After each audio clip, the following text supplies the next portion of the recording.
প্রিয় দর্শক, সবাইকে শুভেচ্ছা ও স্বাগতম। অত্যন্ত খুশির খবর নিয়ে এসেছি আপনাদের জন্য। কথা হলো, ইউনূসের বিরুদ্ধে ডোনাল্ড ট্রাম্পের অ্যাকশন শুরু হয়ে গেছে ইতিমধ্যে।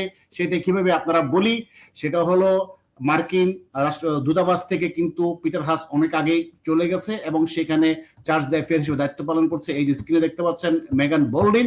কিন্তু 5 তারিখে আসার কথা ছিল এই আরেকজন, তিনি কিন্তু ইতিমধ্যে বাইডেন প্রশাসন কর্তৃক নিয়োগকৃত সেই স্লেটন মেইলকে পাঠানোর কথা ছিল 5 তারিখে, কিন্তু বাইডেন কর্তৃক নিয়োগকৃত বাইডেন ইউনূসকে রক্ষা করার জন্য আগে ভাগেই এই রাষ্ট্রদূতকে নিয়োগ দিয়েছিল, ইউনূসকে যেন ওয়াকারকে যেন রক্ষা করতে পারে।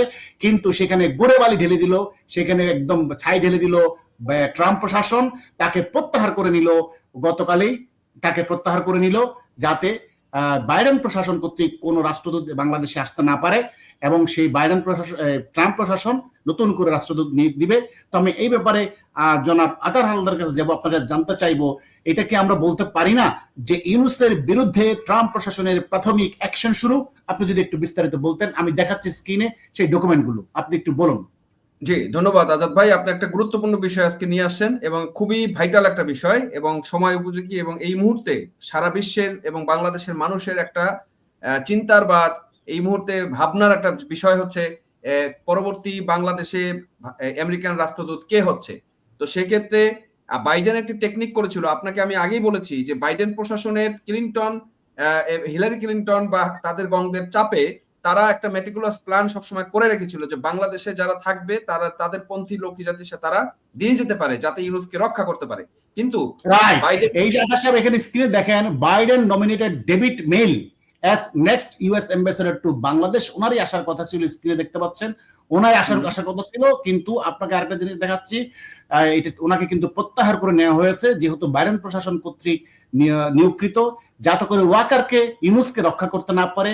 ট্রাম্প সেটা বুঝতে পারার কারণে তাকে প্রত্যাহার করে দিল। আপনি কন্টিনিউ করুন। হ্যাঁ, তো এটাই হচ্ছে যে এই প্রভাবে কিন্তু বাইডেন চেয়েছিল যে একজন রাষ্ট্রদূত যদি সে দিয়ে যেতে পারে এই সময়, তাহলে কিন্তু বাইডেন তাকে কন্টিনিউ করবে বা করতে পারে, ট্রাম্প কন্টিনিউ করতে পারে। তো সেটা কিন্তু ট্রাম্প লক্ষ্য করেছে। আপনার ট্রাম্পের বাংলাদেশ বিষয়ে অনেক বেশি কনসেন্ট্রেশন রয়ে গেছে, সেটা কিন্তু তাদের এই নির্বাচনের সময় পরে থেকে বাংলাদেশ সম্পর্কে তার বিভিন্ন টুইটের মাধ্যমে কিন্তু এটা স্পষ্ট হয় যে বাংলাদেশ সম্পর্কে তার একটা আলাদা কনসেন্ট্রেশন রয়েছে, এবং যেটা মূলত ভারতের কারণে, মোদির কারণে। এর অন্যতম কারণ আপনাকে আমি বিভিন্ন সময় বলেছি যে ট্রাম্প এবার জয়লাভের পিছনে ভারতের একটা বিশাল অবদান আছে, বিশেষ করে সংখ্যালঘু হিন্দুদের একটা বিশাল অবদান আছে। কারণ আপনি জানেন যে আমেরিকা, কানাডার ম্যাক্সিমাম প্রশাসনিক যে পোস্টগুলো বা সরকারের যে সেকেন্ড লেভেলের পোস্টগুলো, সেগুলো কিন্তু নিয়ন্ত্রণ করে ইন্ডিয়ান বা ভারতীয় বংশোদ্ভূত লোকজন।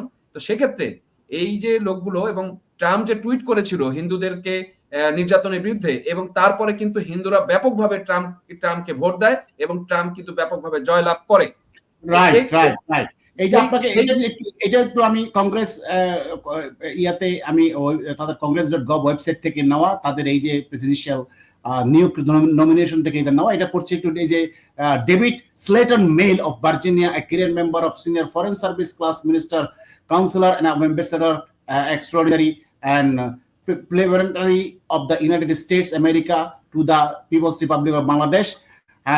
তো এখানে যেখানে latest action 1/3/2025 return to the president under the previous provision of senate rules paragraph এত অনুযায়ী, অর্থাৎ এটা রিটার্ন করছে প্রেসিডেন্টের আন্ডারে। এই 3 তারিখে রিটার্ন করেছে এবং ওনাকে কিন্তু এই নিয়োগটা দিয়ে গেছিল বাইডেন প্রশাসন, এবং এটা কিন্তু রিটার্ন করে নিয়েছে এই যে 3 তারিখে রিটার্ন হয়ে আসছে, অর্থাৎ ওনার নিয়োগ বাতিল হয়ে গেছে। তো বাতিল হঠাৎ করে একটা বাইডেন প্রশাসন নিয়োগ দেওয়া, তো সেটাকে বাতিল করা এরকম কখনো হয়নি বাংলাদেশের ব্যাপারে, কখনো দেখিনি। একমাত্র এই যে ট্রাম্প ক্ষমতা আসার পর এটা বাতিল করে দিল। অর্থাৎ ট্রাম্প কিন্তু তার মানে তার নিজের মনোনীত প্রার্থীকে এখন পাঠাবে, যাতে করে বাইডেন যেটা চিন্তা করছিল ইউনূস এবং পাকিস্তানি প্রেতাত্মা ওয়াকারকে রক্ষা করবে, এই ডেভিড স্লেটন মেইল রক্ষা করবে, কিন্তু সেটা আর হতে দিল না। অর্থাৎ এটা থেকে স্পষ্ট প্রমাণিত হয় ইউনূসের বিরুদ্ধে অ্যাকশন শুরু হয়ে গেছে এবং ইউনূস নিজেও স্বীকার করেছে ট্রাম্পের ভয়ে আছে। আপনি বলুন প্লিজ। হ্যাঁ, তো এটাই বলতেছিলাম যে আপনার ট্রাম্পের সেক্ষেত্রে একটা কৃতজ্ঞতার জায়গা থেকে কিন্তু অবশ্যই ট্রাম্প তার প্রশাসনকে সাজাবে এবং ভারতের ব্যাপারে তার অবশ্যই স্পেশাল কনসালটেশন থাকবে, এবং সেটা সে কিন্তু বিভিন্ন বক্তব্যে বুঝিয়েছে, মোদির সাথে বিভিন্ন বক্তব্যে বুঝিয়েছে। আপনি সেক্ষেত্রে ওই দিন যে আপনার জ্যাক সুলিভানকে আপনার ভারতের কাছে পাঠানো হয়েছিল যাতে ইউনুসকে বাঁচানোর জন্য একটা ওয়ে বাতলাতে পারে, কিন্তু ভারত সরকার কিন্তু সেটাকে একসেপ্ট করেনি বলে কিন্তু জ্যাক সুলিভান খালি হাতেই বলতে গেলে ফেরত গেছে। এবং ট্রাম্পের যে বাংলাদেশের ব্যাপারে একটা অ্যাকশন থাকবে, এবং ট্রাম্প অলরেডি সে ঘোষণা কিন্তু করেছে এর আগে টুইটের মাধ্যমে যে সে শেখ হাসিনাকে বাংলাদেশের বৈধ প্রধানমন্ত্রী মনে করেন। এটা কিন্তু উল্লেখযোগ্য বিষয়। তার মানে হচ্ছে ট্রাম্প শেখ হাসিনাকে প্রধানমন্ত্রী হিসাবে ট্রিট করে এই বাংলাদেশ যে একটা জঙ্গি আক্রমণের শিকার হয়েছে, জঙ্গিদের দ্বারা আক্রান্ত হয়েছে, সেটা কিন্তু ট্রাম্প রিকগনাইজ করেছেন, এবং অবশ্যই এখানে ট্রাম্প তার অ্যাকশন দেখাবে এবং তার মনোনীত অ্যাম্বাসিডর দিয়েই কিন্তু এখানে তার যে মনোভাব আছে সেটা বাস্তবায়ন করবে বলে আমি বিশ্বাস করি। হ্যাঁ হ্যাঁ, ধন্যবাদ, আপনি সুন্দর বলেছেন। জ্যাক সুলিভান কিন্তু আসলে প্রকৃতপক্ষে খালি হাতে ফেরত গেছে। ভারতের পক্ষ থেকে ইউনুস ওয়াকারকে রক্ষা করার কোনো প্রতিশ্রুতি পায়নি এবং খালি হাতে ফেরত গেছে, এবং সেটার প্রমাণ এটাও আরেকটু বড় প্রমাণ। এই যে স্ক্রিনে দেখতে পাচ্ছেন congress.gov থেকে নেওয়া, দেখেন এইটা কিন্তু আরেকটা স্পষ্ট প্রমাণ করতে পারছে। লেটেস্ট অ্যাকশন অর্থাৎ জানুয়ারি 3 তারিখে রিটার্ন করছে president under the provision of senate rules অনুযায়ী, সেটা কিন্তু তার নিয়োগটা কিন্তু রিটার্ন করে নেওয়া হয়েছে। তার মানে এটা স্পষ্টত প্রমাণ করে যে জ্যাক সুলিভান খালি হাতে ফেরত গেছে, ইন্ডিয়া থেকে কোনো ধরনের ওয়াদা পায়নি, কোনো প্রিভিলেজ পায়নি, ফেরত গেছে। অর্থাৎ বাইডেন নিষ্ক্রিয় হয়ে গেছে। এবং বাইডেনের যে নিকৃত বাংলাদেশের ব্যাপারে আপনি এটা চিন্তা করেন, ছোট একটা দেশ, আমেরিকার এত মাথা ব্যথা কেন? তার মানে আমেরিকা বাংলাদেশকে এখন যথেষ্ট গুরুত্ব দিচ্ছে, এবং বাইডেনের যে ইউনুস এবং ওয়াকারকে রক্ষা করার যে একটা শেষ প্রচেষ্টা ছিল, এই যে স্লেটন মেলকে নিয়োগ করে, ডেভিড স্লেটন মেলকে নিয়োগ করে ইউনুসকে এবং ওয়াকারকে রক্ষা করার যে একটা সর্বশেষ প্রচেষ্টা ছিল যা রাষ্ট্রদূত হিসেবে, সেটাও কিন্তু ট্রাম্প কিন্তু বাতিল করে দিল এই যে তার এই বিজ্ঞপ্তির মাধ্যমে।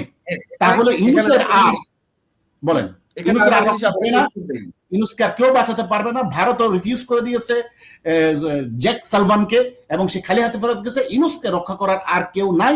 ইউনুস কিন্তু থরথর করে কাঁপছে, ওয়াকারও কাঁপছে। বলেন, এখানে আপনাকে আমি একটা বিষয় ইনপুট দেই। আপনি এই সামাজিক ব্যবসা ইউনুস যেটা শুরু করেছে সেটার সাথে কিন্তু অন্যতম পার্টনার হচ্ছে এই ক্লিনটন যেটা ফাউন্ডেশন, যেটা ইনভলভ, এবং হিলারি ক্লিনটন আমার কাছে ধারণা বাইডেনের হয়তো বা ইন্টেনশনালি এটার সাথে জড়িত আছে, এবং তারা চাচ্ছে যে ইউনুসকে রক্ষা করতে। কারণ হচ্ছে এই সামাজিক ব্যবসার মাধ্যমে ইউনুস এবং এই হিলারি গংরা আসলে চাচ্ছে যে তারা ওয়ার্ল্ডের নাম্বার 1 হবে, মানে টাকার মালিক হবে বা ধনকুবের হবে। এইটা প্ল্যান থাকাতে এই সামাজিক ব্যবসার লোভের কারণে আসলে কি তাদের ব্যবসায়িক বন্ধনের কারণে ওরা চাচ্ছে ইউনুসকে বাঁচাতে, কিন্তু ট্রাম্প আসলে এখানে খুব ডেডিকেটেডলি এই প্রতিরোধ করবে বলে মনে হচ্ছে। কারণ মনে হচ্ছে না বাংলাদেশের একটা সামান্যতম কংগ্রেস মানে অ্যাম্বাসেডর নিয়োগ দিবে, এতেই ট্রাম্প সেটা দিতে দিল না। তার এখন বাংলাদেশে কিন্তু কোনো অ্যাম্বাসেডর নাই। এখন কিন্তু এই যে আপনার মেগান বোল্ডিং কিন্তু অ্যাম্বাসেডর দায়িত্ব পালন করছে ভারপ্রাপ্ত হিসেবে, কোনো অ্যাম্বাসেডর নাই। এই আসার কথা ছিল ইয়াতে আপনার 5 তারিখ আসার কথা ছিল, ইয়াতে বাংলাদেশ আসার কথা ছিল, কিন্তু সেটা ট্রাম্প প্রত্যাহার করে নিল। কারণ ট্রাম্প জানে যে এই ইউনুস, কুখ্যাত ইউনুস মাইক্রো ফিন্যান্স গায়, ট্রাম্প এভাবে বলেছিল যে ডেমোক্রেটদেরকে ফাইন্যান্স করছে ক্ষমতায় নেওয়ার জন্য, তার বিপক্ষে কাজ করেছে। সুতরাং ট্রাম্প কতটা ক্ষিপ্ত এই মাইক্রো ফিন্যান্স গায় অর্থাৎ ইউনুস খুনি সুৎখোর মহাজন এই ওয়াকারের উপর কতটা ক্ষিপ্ত, সেটা কিন্তু আজকের এই অ্যাম্বাসেডর প্রত্যাহারের মধ্য দিয়ে আরো একবার প্রমাণিত হলো।